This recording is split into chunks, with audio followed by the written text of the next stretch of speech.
वैष्णवी हगवणेचा हुंडाबळी, पोलिसांची आळीमिळी गुपचिळी, 55 सेकंदात गुंडाळली पत्रकार परिषद, पोलिसांच्या भूमिकेवर संशय.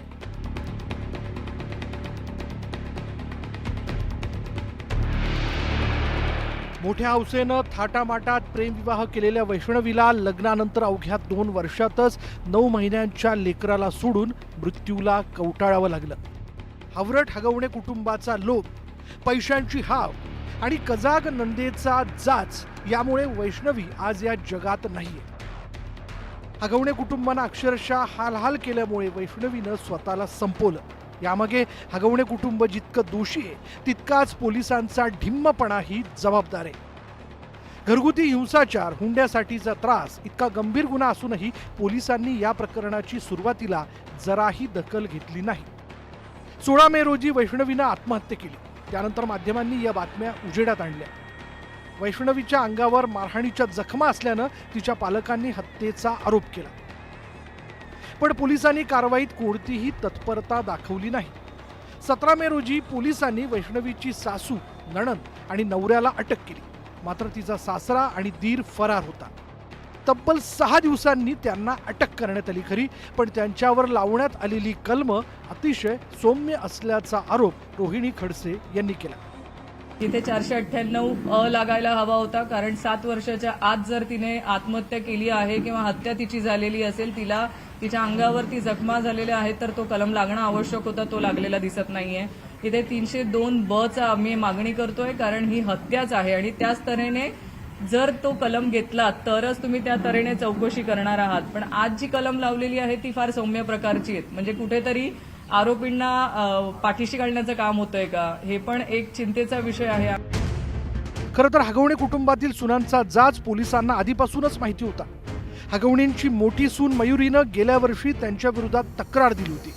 मात्र पोलिसांनी त्यावर काहीच कारवाई केली नाही. पोलिसांनी तेव्हाच जर हगवणेंना कायद्याचा दट्ट्या लावला असता तर वैष्णवीचा जाच करण्याची त्यांची हिंमत झाली नसती.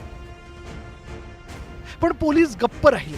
त्यामागे राजकीय दबाव असेल असा आरोप मयुरीने केला. सासरे जे आहेत ते कायम मला बोलायचे की तालुक्यात कोण माझा नादी नाही लागत, अख्ख्या तालुक्याला मी पुरून उरतो आणि माझा कोणी नाद नाही करत. म्हणजे माझे सासरे कायम ते म्हणजे त्यांनी बोलायचे मला ते की कोणाची ताकद नाही माझ्या समोर यायची वगैरे. ते त्यांना खूप त्या गोष्टीची घमंड होती. वैष्णवी मृत्यू प्रकरणातील पोलिसांचा अक्षम्य हलगर्जीपणा म्हणजे तिच्या मुलाचा न केलेला तपास. वैष्णवीच्या आत्महत्येनंतर तिच्या बाळाचे प्रचंड हाल झाले. 5 दिवसात ते बाळ 4 वेगवेगळ्या लोकांकडे राहिलं. त्याला त्याच्या आजी आजोबांपासून हिरावण्यात आलं होतं.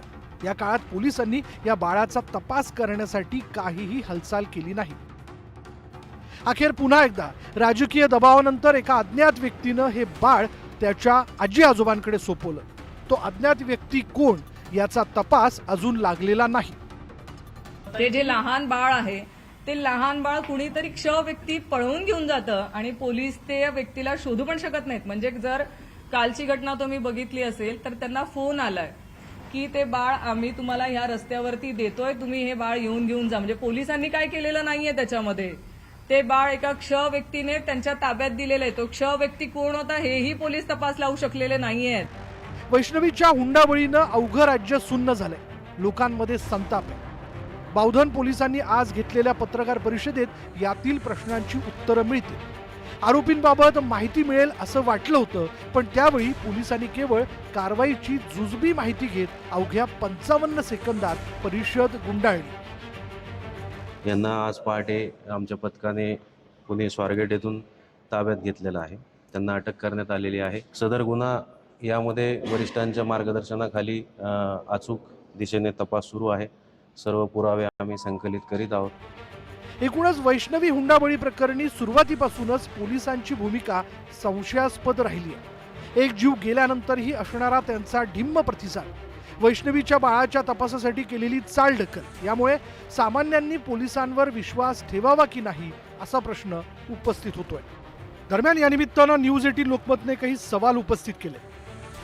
वैष्णवीचं बाळ घेऊन आलेली अज्ञात व्यक्ती कोण? बाळाचा शोध सुरू करायला पोलिसांनी उशीर का केला?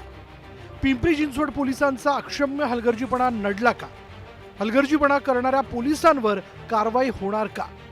या प्रश्नांची उत्तरं कधी मिळणार हाच खरा सवाल आहे. Bureau report, news 18 Lokmat.